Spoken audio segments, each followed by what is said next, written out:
मध्य प्रदेश शासन द्वारा जारी परिपत्र नियम निर्देश। नोट: मध्य प्रदेश शासन, अध्यात्म विभाग, मंत्रालय, वल्लभ भवन भोपाल, आदेश भोपाल दिनांक 4 फरवरी 2019, क्रमांक F7/3/2019। राज्य शासन एतद द्वारा शासन संधारित देवस्थानों के पुजारियों की नियुक्ति हेतु अर्हताएं, पुजारी नियुक्ति की प्रक्रिया, कर्तव्य, दायित्व, पुजारी का पद रिक्त होने पर व्यवस्था के संबंध में निम्नानुसार नियम नोट शीर्ष ब 114(4) के अंतर्गत राजस्व न्यायालयों में पुजारी नियुक्ति हेतु प्रकरण दर्ज। पुजारी पद पर नियुक्ति हेतु अर्हताएं: उम्र 18 वर्ष से कम न हो एवं स्वस्थ चित्त हो, न्यूनतम 8वीं तक शिक्षित, शुद्ध शाकाहारी तथा मद्यपान न करता हो, आपराधिक चरित्र का न हो, पूजा विधि की प्रमाण पत्र परीक्षा उत्तीर्ण की हो। यदि कोई मंदिर मठ की श्रेणी में आता है और उस मंदिर पर किसी संप्रदाय विशेष अथवा अखाड़ा विशेष के पुजारी होने की परंपरा है, तो उस स्थिति में संप्रदाय अखाड़े की गुरु शिष्य परंपरा के आधार पर पुजारी की नियुक्ति की जावेगी या प्राथमिकता दी जावेगी। किसी दरगाह, खानकाह या तकिया पर सज्जा दानशीन, मुजाविर आदि के नियुक्ति हेतु वंश परंपरा की प्रथा है, तो नियुक्ति के समय उसका ध्यान रखा जाएगा। पिता पुजारी होने की दशा में पुत्र तथा उसी वंश के आवेदक को अन्य सभी अर्हता पूर्ण करने पर वरीयता दी जाएगी। देवस्थान पर पुजारी का पद रिक्त होने पर आवेदन निर्धारित प्रारूप में अनुविभागीय अधिकारी राजस्व को प्रस्तुत, जिसकी स्थानीय अधिकारिता में देवस्थान स्थित हो। आवेदन पत्र के साथ शपथ पत्र पर अंडरटेकिंग भी प्रस्तुत करनी पड़ेगी, जिसमें उल्लेख होगा कि वह संबंधित देवस्थान की चल अचल संपत्ति पर किसी स्वत्व अधिपत्य संबंधी दावा नहीं करेगा।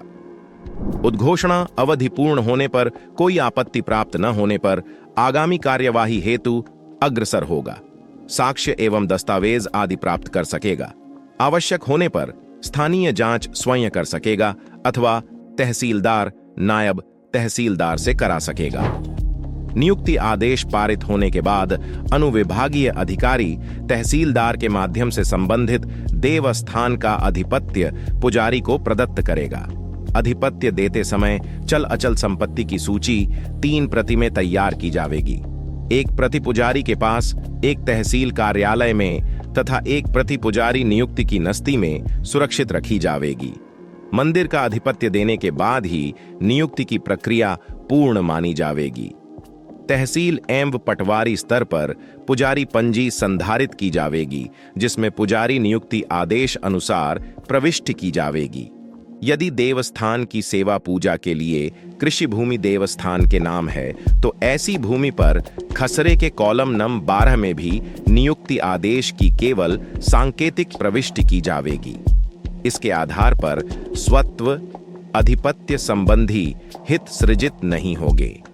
तहसीलदार से प्रतिवेदन प्राप्त होने पर अनुविभागीय अधिकारी स्वयं से नियुक्ति हेतु प्रकरण पंजीबद्ध करेंगे। उद्घोषणा जारी का आवेदन पत्र आमंत्रित करेंगे तथा उपरोक्त प्रक्रिया का पालन करते हुए नियुक्ति की कार्यवाही करेंगे।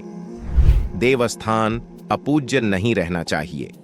यदि पुजारी की नियुक्ति में समय लग रहा है, तो पुजारी नियुक्ति की अंतिम कार्यवाही पूर्ण होने तक किसी पूजा करने के योग्य व्यक्ति से अस्थायी पुजारी के रूप में काम लिया जा सकेगा। ऐसे अस्थायी पुजारी को केवल पूजा करने की अवधि का मानदेय ही प्राप्त होगा। अनुविभागीय अधिकारी के अंतिम आदेश की प्रथम अपील 30 दिन में कलेक्टर को, कलेक्टर के आदेश की अपील 30 दिन के अवधि में आयुक्त को तथा आयुक्त के आदेश की अपील 1 माह में राज्य शासन को की जा सकेगी। राज्य शासन का आदेश अंतिम होगा। पुजारी नियुक्ति की प्रक्रिया में सिविल न्यायालय की अधिकारिता वर्जित होगी। पुजारी के कर्तव्य, दायित्व, विधि विधान से देवस्थान की परंपरा अनुसार सेवा पूजा करेगा, देवस्थान की सफाई रखेगा, मंदिर में श्रद्धालु फ्रेंडली वातावरण बनाए रखेगा, मंदिर की चल अचल संपत्ति की सुरक्षा उसी प्रकार करेगा जिस प्रकार खुद की जाती है। देवस्थान की संपत्ति में अपने किसी प्रकार के सृजित नहीं रखेगा।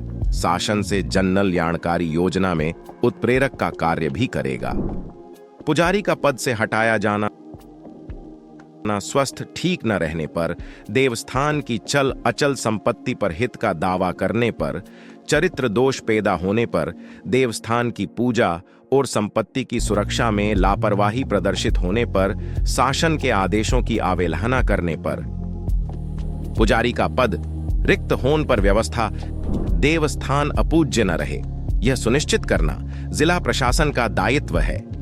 अतः पुजारी की मृत्यु होने अथवा पद से पृथक किए जाने की दशा में अनुभागीय अधिकारी राजस्व पुजारी की स्थायी नियुक्ति होने तक किसी योग्य व्यक्ति से अस्थायी पुजारी के रूप में काम ले सकेंगे।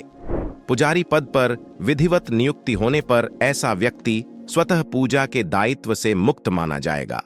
जिस अवधि में अस्थायी पुजारी द्वारा पूजा की गई है, उस अवधि का मानदेय उसे प्राप्त करने की पात्रता होगी।